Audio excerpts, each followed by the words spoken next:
All right, hello everybody. This is the Kubernetes SIG architecture meeting for December 19th, 2019. And given the light attendance, this is likely to be a short one.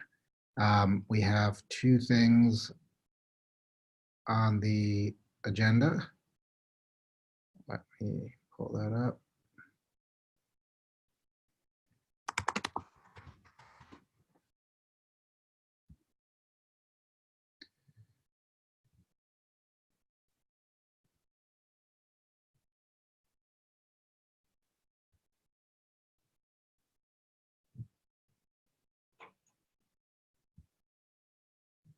Okay, so normally we do, so we've started doing kind of standing agenda for this meeting.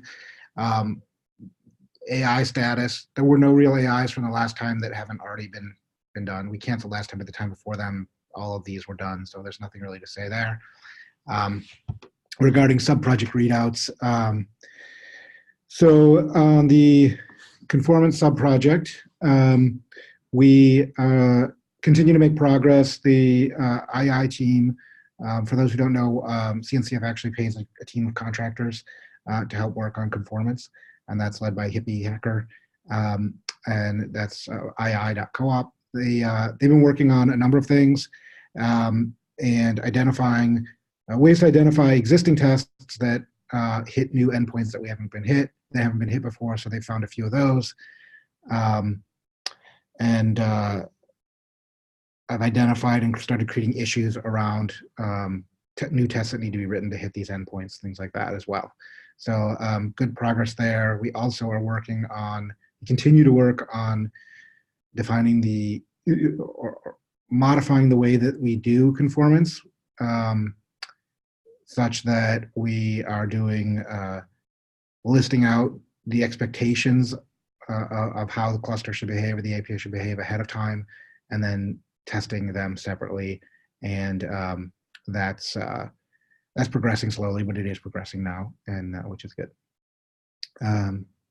Any questions on that? There's really not that much to report right now beyond that. We did have a little incident where I have to say a mea culpa. I approved a test that was flaking. As it turns out, that test wasn't running in the CI due to some other issue, and so we didn't see the flakes. But we need probably more diligence on ensuring that tests aren't flaking before we push them forward through conformance. So, just a point related to that. I don't know if anyone saw the note sent to Kubernetes dev last week.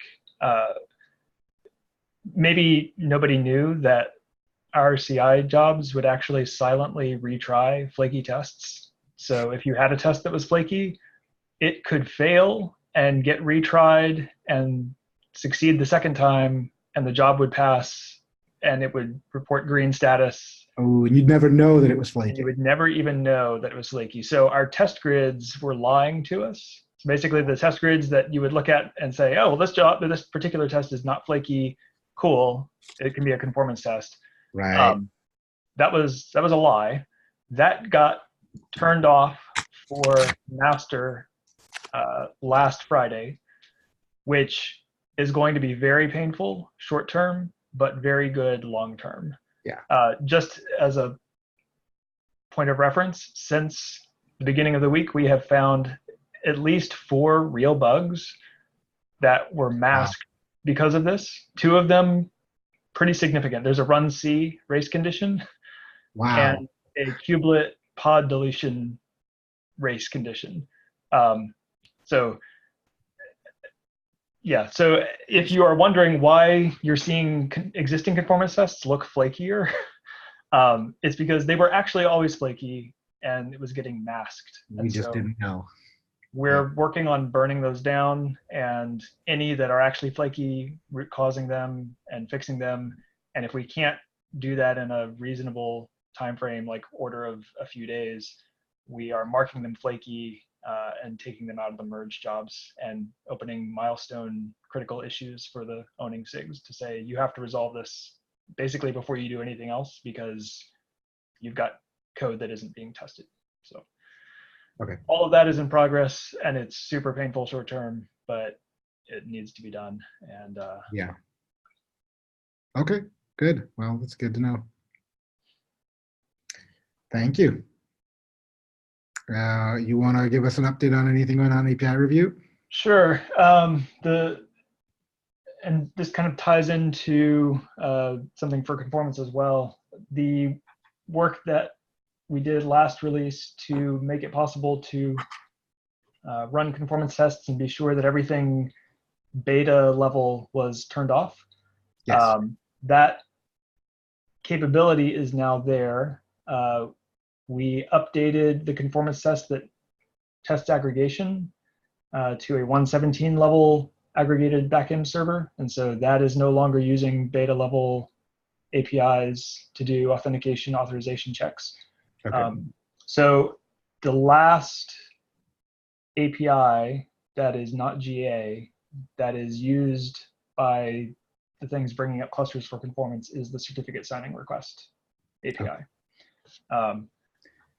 And so there is motion on the designs around that to identify the changes that need to be made or additions that need to be made to get that to V1. So what the gaps there? Right. Saying? Yeah. Right. It was basically an API that was designed with a very narrow focus. Mm-hmm. And there are a few things that would make it an actual generally useful API. Okay. So when you're requesting a certificate, the ability to say like which signer or what use that certificate should be for. Like, should this be one that's trusted to use against the API server, or trusted Right. as a serving certificate for a kubelet to use, or trusted by some external signer? Like, we need a bit in the API to say what is this thing even for? And then sort of on the flip side, when the signer issues the certificate, a way for it to distribute back, like here are the intermediates and here's the root. Like, so some signers might indicate that those are distributed out of band, but some might need to be able to say, here's your certificate and here's the trust roots that you need to distribute along with the certificate. Okay. So it's kind of taking things that were previously implicit on the input and output and having the ability for them to be explicit. Got it. No, so that is in progress. Yeah, so I linked to the KEP update there for the multi-signer bits, and then the trust distribution bits will be a second one. And so so right now that's beta, but then these new features, I mean, these are going to be new fields within the resources. Do we expect that they are going to need multi-cycle? Yeah, so the goal is to settle or reach agreement on what the shape of the API for V1 will be. And then in 1.18, in this release, get those things added to the beta API. Okay. And then in 1.19, be ready to promote to V1. Wow. Okay, excellent. So, okay. So yeah, this is the last API that I'm aware of that is required for a lot of the conformance bring up stuff. Right. The ingress API is still, a notable beta level API, but that isn't actually conformance tested.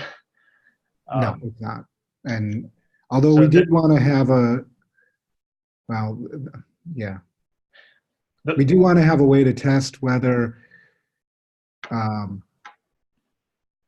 accessing through a layer 7 proxy with a different path, like kube control, right? You can put a different path on to on the destination, the URL for the API server, and we wanted to show that we can do that. That's a conforming behavior, that you can put your API server behind a layer 7 proxy and have it work as you'd expect at different paths. But in which case we might want to use ingress, although that doesn't need to be done that way. So I don't know. Anyway, beside the point. All right. that's the main thing in progress for the API review. There's also some discussions, several issues around pod disruption budgets. There's a desire to get those promoted as well, but there are some issues and some questions about whether the current behavior is correct in sort of some weird edge cases. So we need to work through those before we talk about promotion. Yeah, other than that, it's pretty quiet. A lot of people are gone. Yeah. For Christmas. All right. Any other comments from anybody before we just call it?